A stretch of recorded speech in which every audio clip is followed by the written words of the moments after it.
Welcome to study এবং YouTube channel. তো কালকে আমরা সিম্পলিফিকেশনের ক্লাস শেষ করেছি। আজ আমরা শুরু করব নাম্বার সিস্টেম অর্থাৎ সংখ্যা পদ্ধতি। তো নাম্বার সিস্টেম শুরু করার আগে আমরা বেসিক কিছু জিনিস জেনে নিই। তো সমস্ত সংখ্যাগুলি আমরা যে সমস্ত প্রতীক দ্বারা আমরা গঠন করি বা লিখি সেগুলোকে আমরা এক একটা অঙ্ক বা ডিজিট বলি। ঠিক আছে, অঙ্ক বা ডিজিট বলি। প্রকৃতপক্ষে যে কোনো অঙ্ক এক একটি সংখ্যা, কিন্তু সমস্ত সংখ্যা অঙ্ক নয়। যেমন এক্সাম্পল, আমরা একটা এক্সাম্পল নিয়ে দেখাচ্ছি। 3 এটি কিন্তু একটি অঙ্ক এবং সংখ্যা দুটি, কিন্তু 300 একটি সংখ্যা, ঠিক আছে, কিন্তু অঙ্ক নয়। ঠিক আছে, বুঝতে পেরেছো বিষয়টা ক্লিয়ার? এটা আমাদেরকে খুব ভালোভাবে জানা উচিত ছিল। ঠিক আছে, তো স্বাভাবিক সংখ্যা কোনগুলি? 1, 2, 3, 4, 5 এগুলো সব স্বাভাবিক সংখ্যা। ঠিক আছে, স্বাভাবিক সংখ্যা শুরু হয় 1 থেকে। স্বাভাবিক সংখ্যা কত থেকে শুরু হয়? 1 থেকে। তারপরে আছে আমাদের অখণ্ড সংখ্যা, যেটা শুরু হয় 0 থেকে। ঠিক আছে, অখণ্ড সংখ্যা শুরু হয় 0 থেকে। তারপরে আমরা দেখে নেব মৌলিক সংখ্যা কি। ঠিক আছে, যে সমস্ত স্বাভাবিক সংখ্যা শুধুমাত্র 1 এবং অন্য কোনো ওই সংখ্যা ছাড়া অন্য কোনো সংখ্যার উৎপাদক থাকে না, অর্থাৎ 1 দিয়ে ছাড়া ভাগ করাই যাবে না, অন্য কোনো উৎপাদক থাকেই না, সেই সমস্ত সংখ্যাগুলোকে আমরা কি বলবো? মৌলিক সংখ্যা। সবথেকে যদি আমরা বলি সবথেকে ছোট মৌলিক সংখ্যা, বলো 2। সবথেকে ছোট মৌলিক সংখ্যা হচ্ছে 2, তারপরে হচ্ছে 3, 5, 7, 11, এইভাবে চলবে। ঠিক আছে, তারপরে আমরা দেখে নিই যৌগিক সংখ্যা কী, অর্থাৎ জোড় সংখ্যা, যেগুলোকে আমরা জানি 1 ছাড়াও অন্য বা একাধিক সংখ্যা দ্বারা একাধিক উৎপাদক থাকে, মানে 1 ছাড়াও অন্য অনেক কিছু দিয়ে ভাগ করা যায়, সেই সমস্ত সংখ্যাগুলোকে আমরা কী বলবো? আমরা যৌগিক সংখ্যা বলবো। আমরা এক্সাম্পল নিই। আমরা তোমরা বলো দেখি দিও, যৌগিক সংখ্যা কোথা থেকে শুরু হবে? না, ভুল করছো, 2 না। যৌগিক সংখ্যা আমাদের শুরু হবে 4 থেকে। 4, 6, 8, 10, 12। ঠিক আছে, এগুলো হচ্ছে আমাদের যৌগিক সংখ্যা। ঠিক আছে, তো আমরা আর কথা না বাড়িয়ে আমরা চলে আসছি প্রবলেম নিয়ে কিছু। তো প্রবলেম দেখো, 515 to the power 31, 515 to the power 90, 216 to the power 31 এবং 216 টু দি পাওয়ার 90।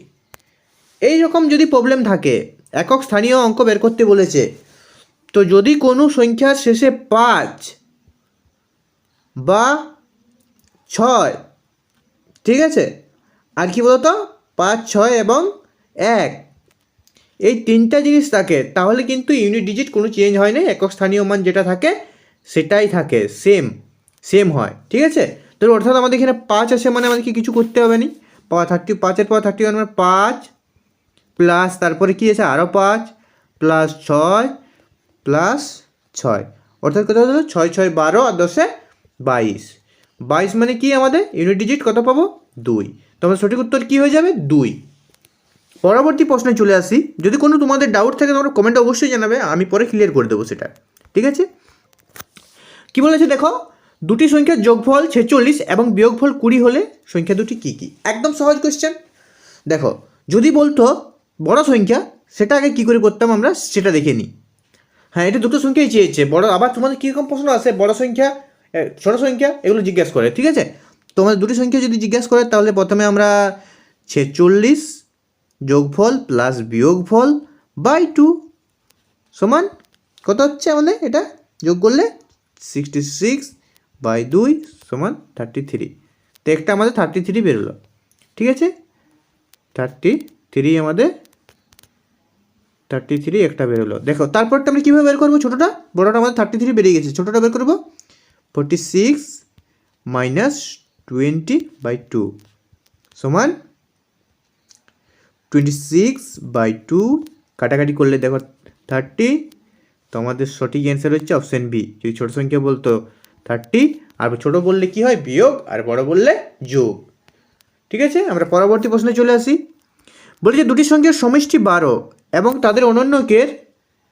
তাদের অনন্যকে সমষ্টি 12/35, তাহলে সংখ্যা দুটি কী কী? দেখো, তো এই প্রবলেমটা আমরা কীভাবে সলিউশন করবো? অনন্যকে বলেছে মানে কি, আমরা এটা অপশান টেস্টও করতে পারি, আবার অপশান টেস্ট না করেও করতে পারি। তো আমাদের দুটো সংখ্যা যোগ করলে হবে 12। তো আমরা উল্টো দিক থেকে করতে হবে এটা, একটা 7 একটা 5, অপশান ধরলাম প্রথম, দেখা যাক 1 7 প্লাস 1 5 সমান 7 5 12 বাই 35। এই তো আমাদের উত্তর বেরিয়ে গেল অপশান এ, এটাই সঠিক উত্তর। ঠিক আছে, এইভাবে করা যায়। আর অপশান টেস্টে হচ্ছে বেস্ট মেথড এটার অঙ্কগুলোর জন্য। ঠিক আছে, তো পরবর্তী প্রশ্ন আমরা চলে এলাম, পাই কি জাতীয় সংখ্যা? তোমাদের পাই হচ্ছে আমাদের অমূলত সংখ্যা, এটা বারবার কোশ্চেন পরীক্ষাতে আসে, এটা একদম ভুল করবে না। ঠিক আছে, খাতায় নোট করে নিও অবশ্যই। তারপরে বলেছে এ স্টার বি সমান A plus B plus A by B. তাহলে 15 স্টার 3 কী করবো? 15 স্টার 3। ঠিক আছে, তো এটাকে আমরা সেমভাবে লিখব, 15 প্লাস 3 বাই কত? 15 বাই 3। তো আমরা কাটাকাটি করে যদি করি কী হবে?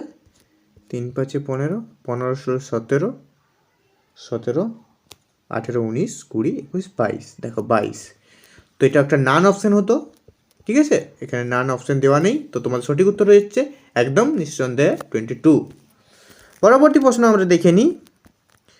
বলেছে কোনো একটি সংখ্যাকে 3 দিয়ে ভাগ করতে বলা হয়, সে ভুল করে 3 দিয়ে গুণ করলে এবং গুণফল পেল 29.7, তাহলে সঠিক উত্তরটি কী হবে?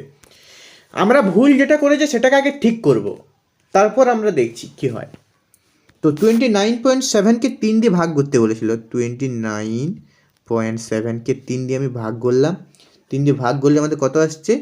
3 9 27, 3 9 27 অর্থাৎ 9.9, 9.9 বাই 3 সমান 3.3। এই তো সঠিক উত্তর, একদম সহজ, তোমরা বুঝতে পারলে। প্রথমে 29কে গুণ করতে বলা হয়েছিল, তার জায়গায় গুণ করে দিয়েছিল, তার জন্য প্রথমে একবার ভাগ করে সেটাকে বাদ দিলাম। আর একবার দ্বিতীয়বার যে ভাগ করতে বলেছিল অর্থাৎ গুণ করে দিয়েছিল তো 3 দিয়ে, সেই 3টাকে ভাগ করে অরিজিনাল সংখ্যাটা ছিল 9.9, সেটাকে বের করলাম।